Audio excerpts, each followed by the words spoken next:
Waketum Partai Nasdem Ahmad Ali menilai seharusnya Anies fokus mencari cawapres dari kriteria yang sudah ditentukan sebelumnya oleh partai politik, di mana kriteria itu juga tertuang dalam perjanjian kerjasama koalisi perubahan untuk persatuan. Ali pun bilang, Anies tidak perlu menambahkan kriteria baru untuk menentukan cawapresnya.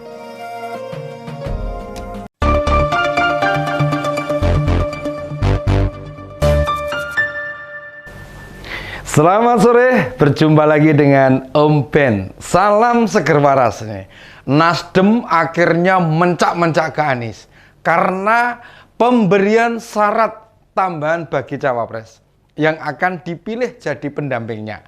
Pak Mat Ali bilang, penambahan syarat makin menyulitkan bakal capres sendiri.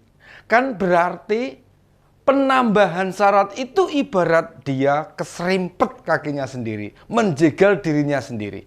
Yang jadi pertanyaan kita, ini Pak Anies sadar atau tidak? Mungkin karena selama ini dituduh, dijegal, dipersulit, dihalang-halangi, tidak terbukti, ya lebih baik menjegal diri sendiri aja. Atau malah menjerumuskan dirinya sendiri. Ini bukan kali pertama loh, Pak Anies terjatuh bukan disebabkan siapapun. Misalnya nih, kecebur ke got kakinya, kepleset di Kota Tua waktu bersepeda. Atau hampir terpelanting saat mencoba motor gede punya petugas dishub.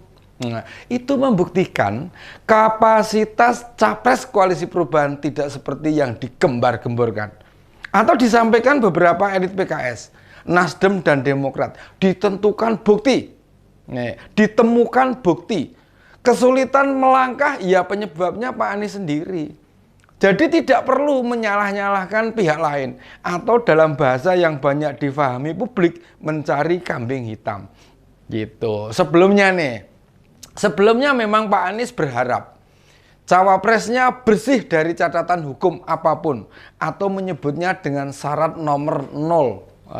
Dan tambahan itu justru muncul di 3 bulan jelang pendaftaran capres. Atau jangan-jangan mantan gubernur DKI itu penting, sudah 9 bulan dideklarasikan, tapi nggak nemu orang yang ideal jadi pasangannya. Harusnya, kata Pak Ahmad Ali, Wakil Ketua Umum Nasdem itu, yang dibutuhkan itu segera mengumumkan siapa cawapresnya. Itu. Kalau kritikan pedas keluar dari parpol pendukung, lah apa waktu bicara syarat tambahan, ayah 5 anak itu tidak berkomunikasi dengan parpol pengusung? Ataukah memang Pak Anies punya kandidat pendamping yang terang-terangan bakal tidak disetujui oleh anggota koalisi perubahan?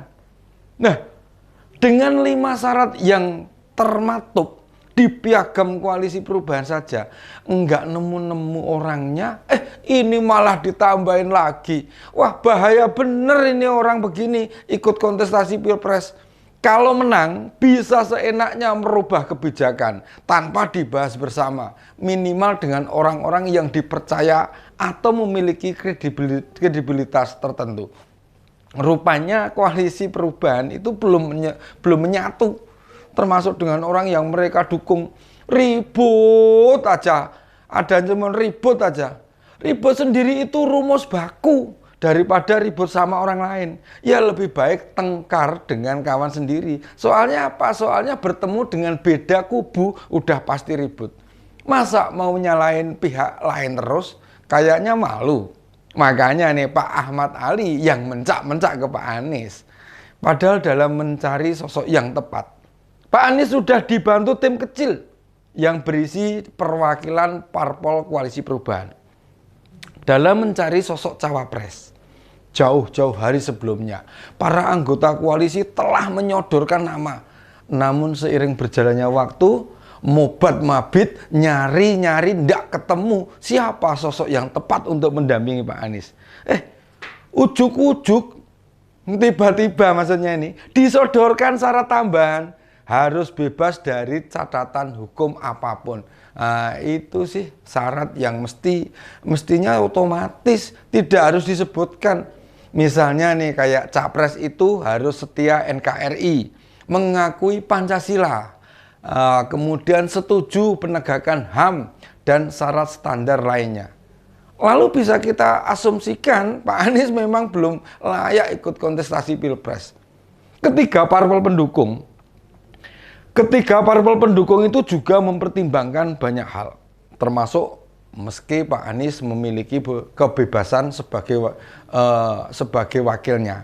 Hingga saat ini tidak ada elit tokoh yang bisa diprediksi bakal jadi cawapres yang pas untuk mendampingi.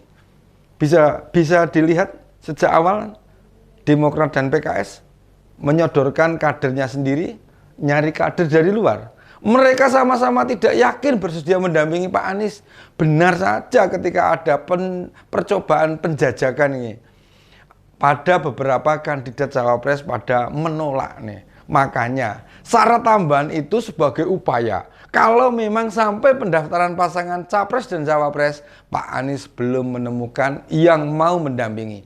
Jalan satu-satunya yang menyalahkan pemegang kekuasaan. Nih, kan gengsi kalau batal daftar gegara masalah mereka sendiri.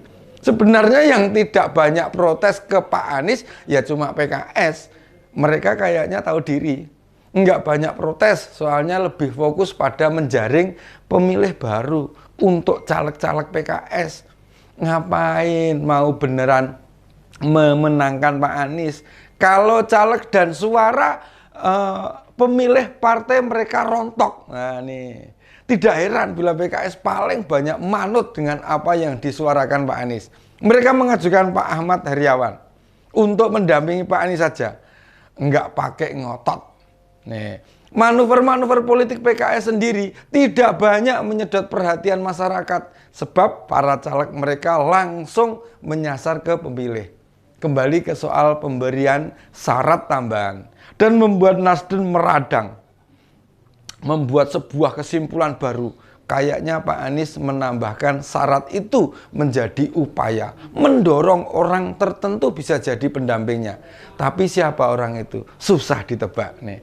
Atau syarat itu dibatasi kemungkinan merapatnya ketua umum parpol baru, utamanya dari koalisi pendukung pemerintah, atau memang membatasi orang dari Nasdem, misalnya Pak Menteri Syahrul Yassin Limpo yang disodorkan. Namun bukankah Pak Anies sendiri juga diterpa isu pendanaan Formula E yang sampai saat ini masih didalami KPK? Kalau jelang 3 bulan pendaftaran saja masih belum ada kepastian siapa sebenarnya pendamping Pak Anies, otomatis itu menunjukkan cara kerjanya yang benar-benar lambat. Ditambah usai Oktober lalu, jabatan gubernur juga sudah diletakkan. Dibandingkan dengan Pak Prabowo dan Pak Ganjar, Pak Anies ini yang paling minim pemberitaan media. Itu benar-benar tidak menenteramkan koalisi perubahan. Pak Ganjar masih menjabat gubernur dan Pak Prabowo masih menjabat sebagai Menteri Pertahanan dan Keamanan. Pergerakan keduanya masih lebih banyak disorot oleh media, banyak dibicarakan publik, serta muncul di acara-acara formal. Demikian opini kali ini. Salam seger waras.